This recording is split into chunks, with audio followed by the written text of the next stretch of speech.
Yo, YouTube family, we back with another one. So lately, Cdai has been accusing Rondanumbanine of snitching. So we're gonna go over Mr. Number Nine's appeal and see if he in fact did snitch or what the case is in this situation. Let's get to it. So this is the official appeal of the state of Illinois, People versus Macy. It was in 2019. Macy is gonna be Rondanumbanine. And this was filed in 2019. This is the first page of his official appeal.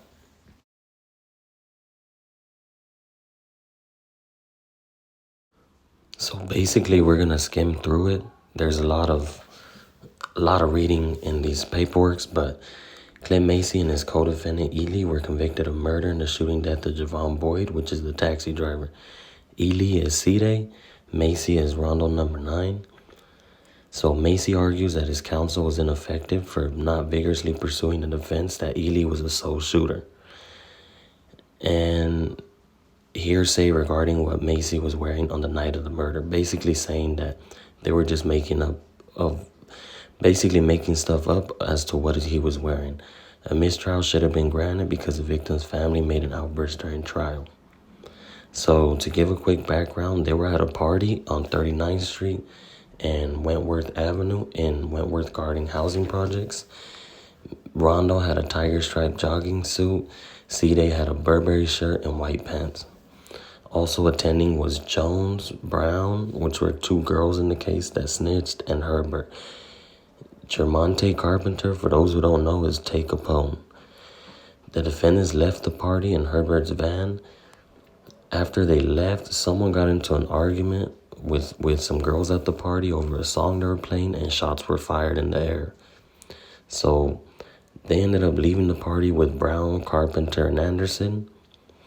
Those are the ones that had stayed at the party.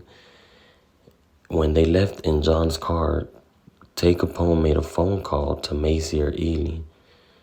And on the other end, Brown could hear Ely's voice, which she recognized. Basically, she heard Cdai on the other end. So Anderson drove to Wendy's, where they met up with a red car in Herbert's van. Ely and Macy exited the van and got into the car along with a man named D. Rose. This is what's crazy. I didn't even know D. Rose was in this case, but the witnesses said that he got into the car with the other, with Cdai and Rondo. Meanwhile, Adams was visiting her mother in Wentworth Gardens around 3 a.m. She called for a taxi to a friend's house, which was Boyd.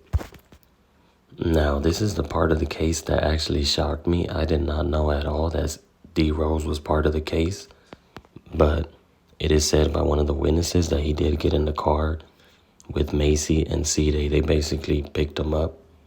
But this is shocking news to me. I did not know he was even part of this case. So the three vehicles approached 38th Street and Princeton Avenue. They passed Boyd sitting in a car and made a U-turn.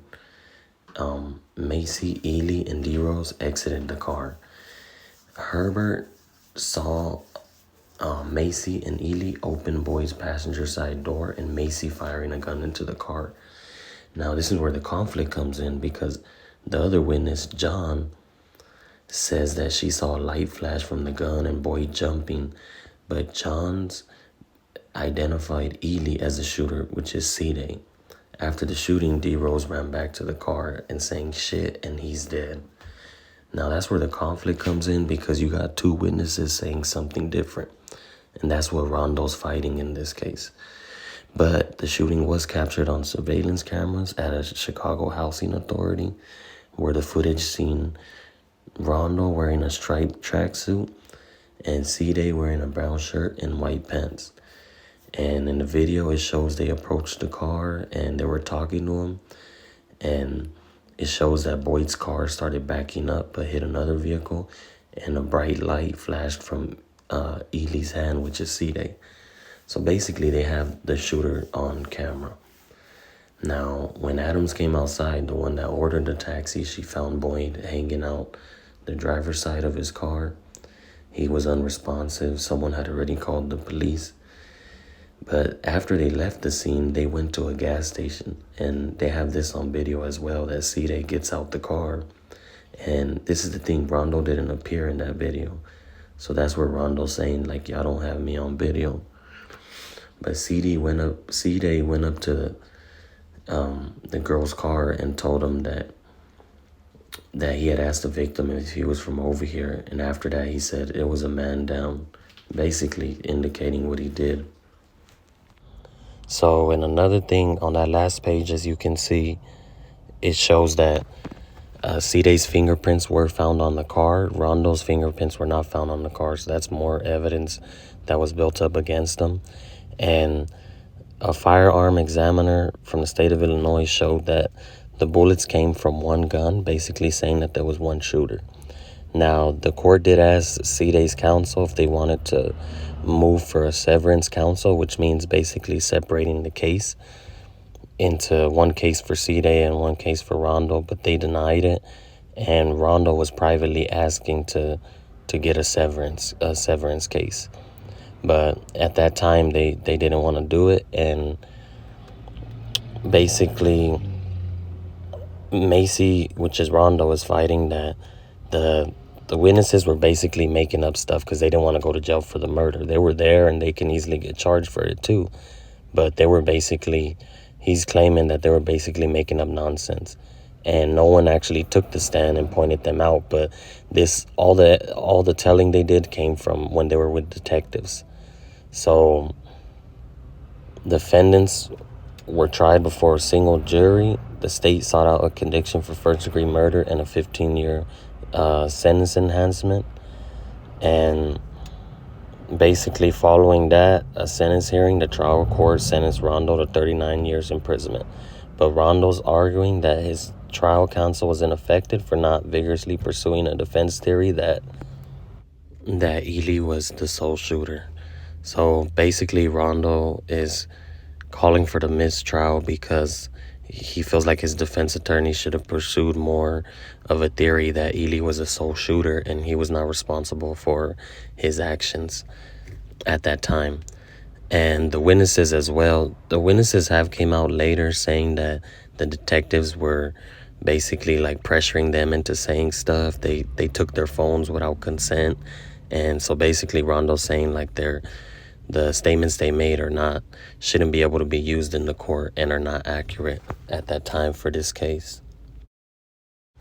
So Macy argues that his counsel should have moved to a severed trial, which is basically a separate trial, but it was shot down because the evidence in the courtroom and the statements and all that were indicating both of them being at the scene, so both of them had to be tried for that case.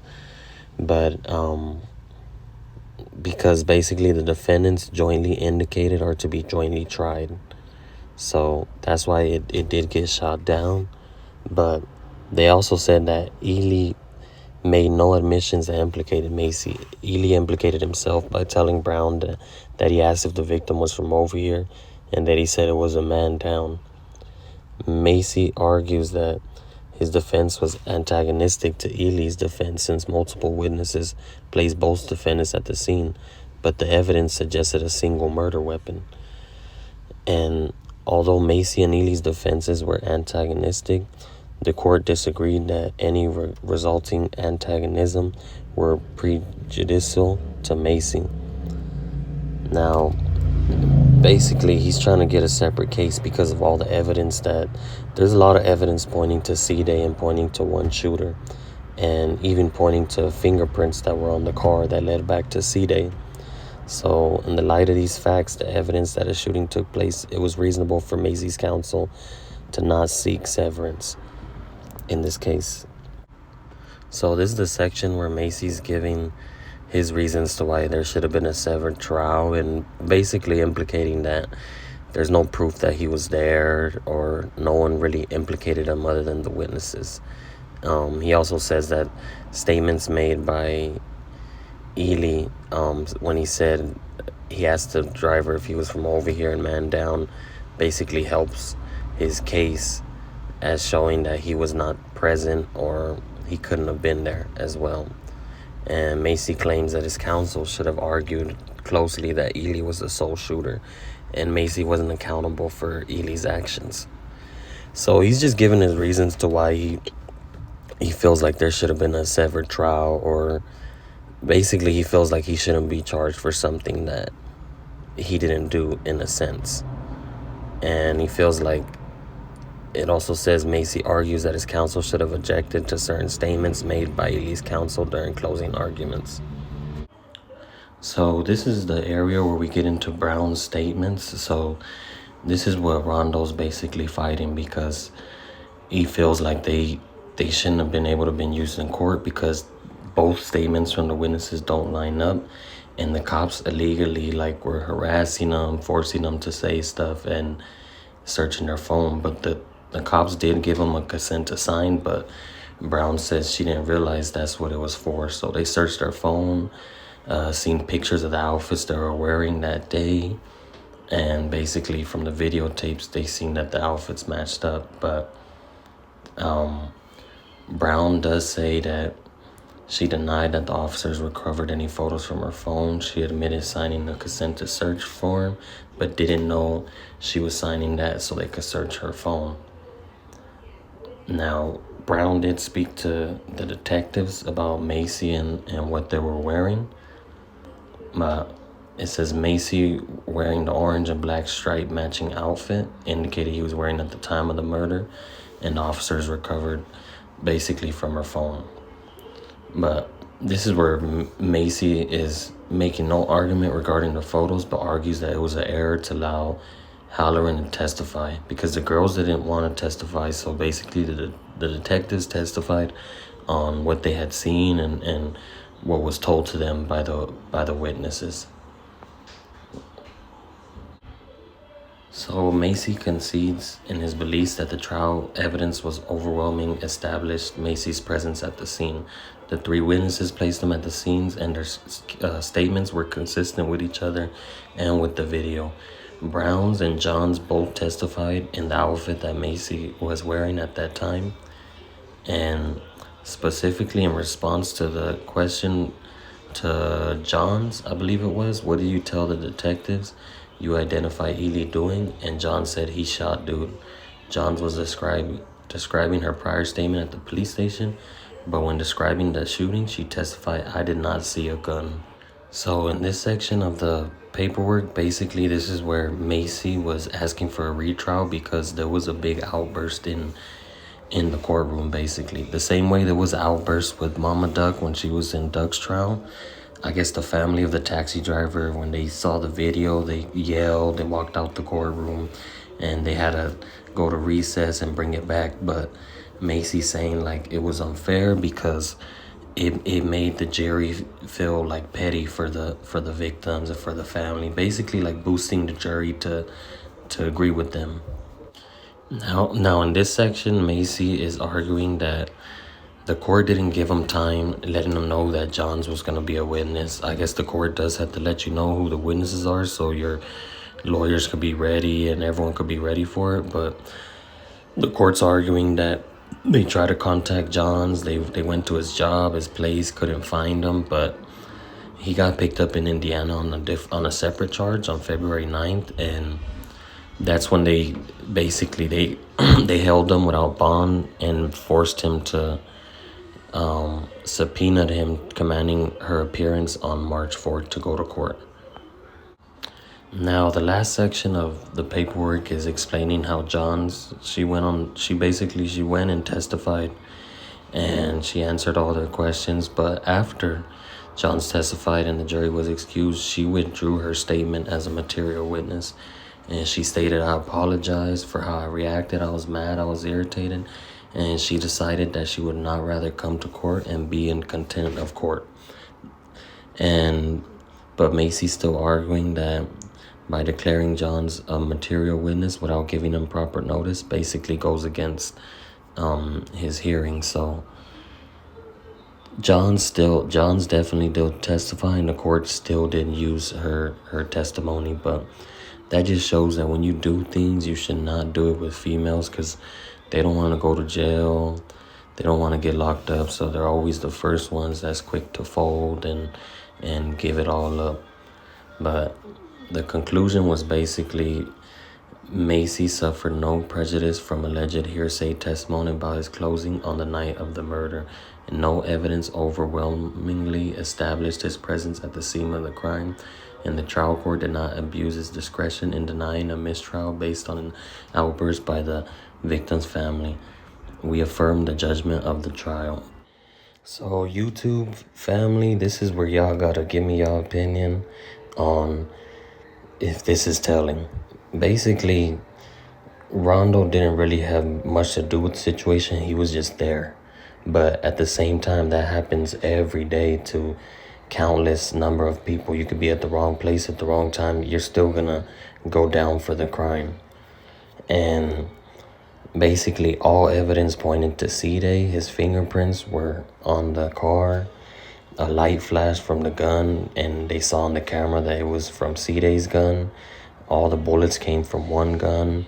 They caught Cdai at the gas station later on, and Rondo wasn't there. So all the evidence basically shows that Cdai did do it, but Rondo's basically trying to say that there was only one shooter and he wasn't responsible for someone else's actions.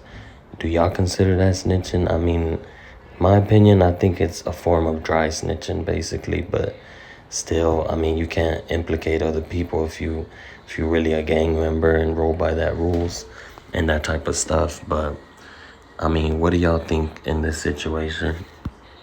Cdai even said it himself in a post from back in the day. He said Rondo filing for the mistrial was basically a form of dry snitching. You know, he's basically implicating that there was only one sole shooter. But I mean, y'all let me know what y'all think. Like, share, subscribe. Y'all give me your opinion on this.